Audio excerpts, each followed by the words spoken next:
Oi. Oi. Vamos. Depois te conto.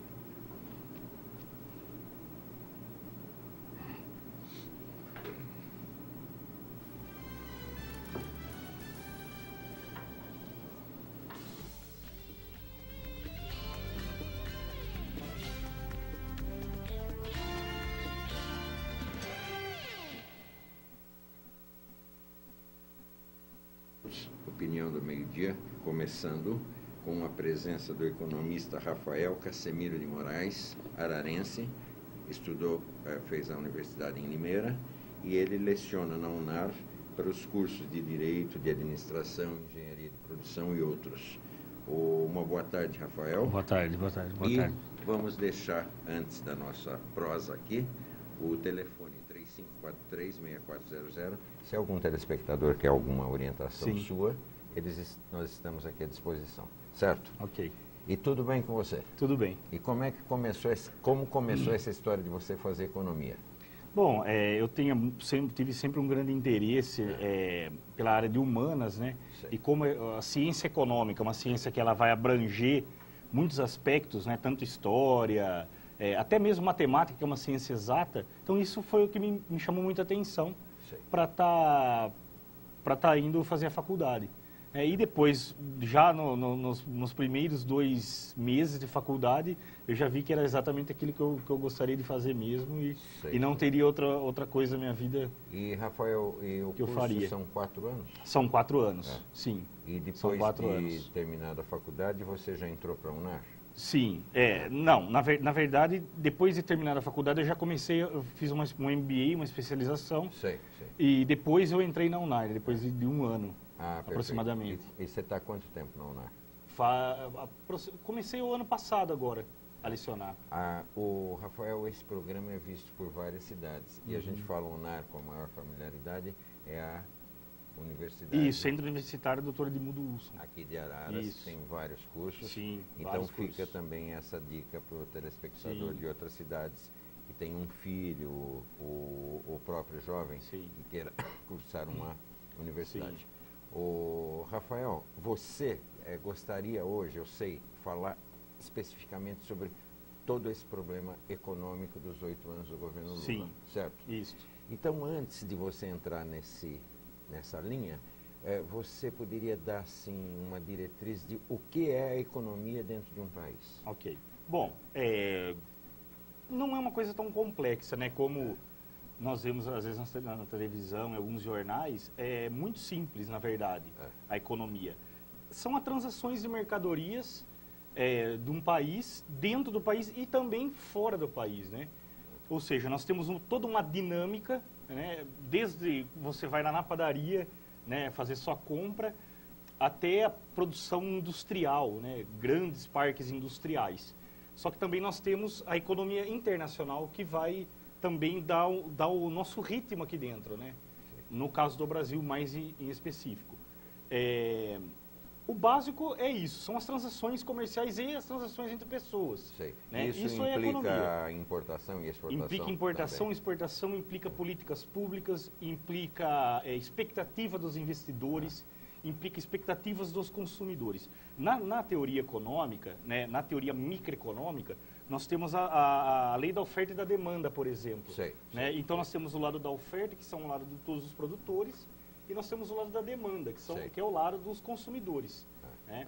Ou seja, então, o produtor e o consumidor, né, a oferta e a demanda, elas também têm suas relações. E é através dessas relações que a dinâmica econômica vai acontecer. Certo. E, Rafael, dentro desses propósitos, o consumidor brasileiro é um consumidor exigente? Não muito. Não. Nós temos até... É bem fácil agora de você analisar isso, né? Porque nós temos até o Código de Defesa do Consumidor, é uma coisa pouco conhecida pelas pessoas. Ninguém conhece. Então, daí você já tira mais ou menos a exigência que tem o consumidor brasileiro. E mesmo porque, depois nós vamos, é claro, entrar nesse assunto, o nosso padrão tecnológico do Brasil não é um padrão tão elevado, infelizmente. Né? Traduz, padrão tecnológico. Por exemplo, o nosso país, ele é produtor, veja, produtor e exportador de produtos primários, né? Produtos com baixo valor tecnológico agregado. Né? São matérias-primas, ou até produtos manufaturados, mas que têm pouca tecnologia agregada. Não é um Vale do Silício, né? Não é um Vale do Silício, exato. em hipótese alguma. Né? Então, até mesmo pela nossa cultura, né? Pela estrutura do nosso país, quando o nosso país começou a se desenvolver industrialmente, a partir da década de 30 do século passado, até mesmo pelo esse dinamismo, pelo esse desenvolvimento econômico, nós fomos direcionados para um outro caminho que não o da alta tecnologia, por exemplo. Sim. Mas o consumidor é impressionante como, às vezes, você tem que ver a validade de produto, por exemplo, de um leite. Aquilo é tão pequenininho, medicamento, então nem se diga, né? Que são coisas, assim, microscópicas. Sim. E o consumidor atento, ele faz uma pesquisa, né? Ele faz umas pesquisas, mas eu acredito, João, que é uma pesquisa mais de preço. Sei. Veja só. Quantas pessoas você conhece? Você tem que analisar o preço e a qualidade. Sim, claro. Mas quantas pessoas que você conhece, por exemplo, que tem um manual de instrução? Não. Ou da onde vem esse produto? Da onde vem? Né? Muitos dos nossos produtos hoje, que nós compramos aí, principalmente agora final de ano, né? São épocas de festas, nós compramos muitos produtos importados, ainda mais com o dólar agora um pouco mais atrativo para importação. E muitos desses produtos são produtos, por exemplo, chineses. E a pergunta é a seguinte, talvez nem a durabilidade, a qualidade. Qual é a qualidade desse produto? Muito, por exemplo, no Fantástico você tem um quadro que mostra a qualidade dos produtos. Então, por exemplo, a Anvisa, né, que é a Agência Nacional de Vigilância Sanitária, ela vai e pesquisa esse produto. E na maioria das vezes que a gente vê, produtos até de marcas renomadas, eles não passam nos testes. Certo, né? certo. Então, é uma coisa de se preocupar. É uma forma de enganar o consumidor também, né? Sim, não é só incompetência. Porque o consumidor na ponta não é tão exigente assim. Não é tão exigente. Deveria ser mais exigente. Né?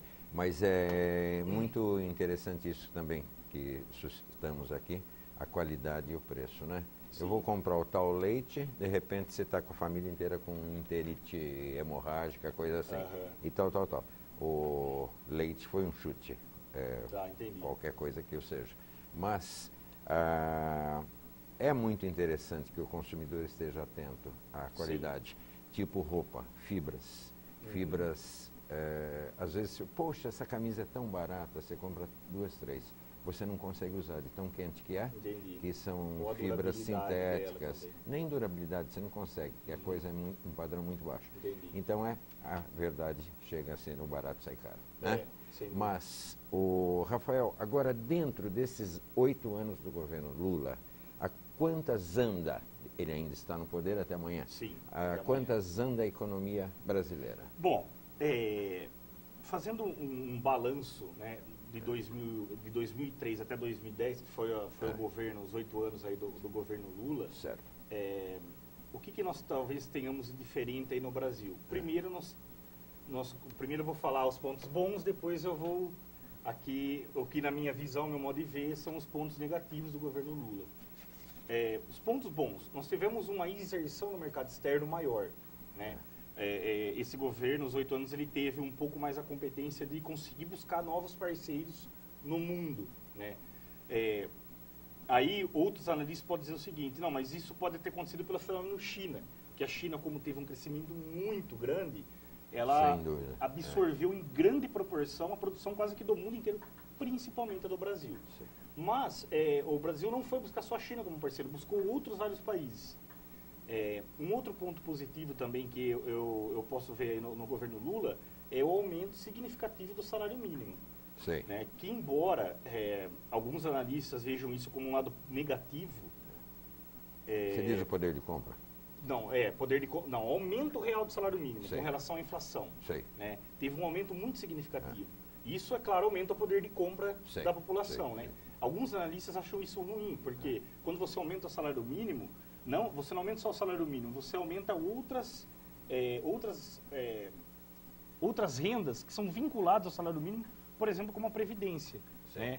E eles veem muito isso como negativo porque aumentam as contas do Estado. Mas, por outro lado, eles conseguiram ter um aumento de 67%, né? De 12 mil reais foi para 26 mil reais o salário dos parlamentares. Quer dizer, isso. aí não é tão grande assim, então, enfim. essa é uma crítica, é uma coisa boa do salário mínimo, mas por outro lado tem alguns analistas que acreditam que não é tão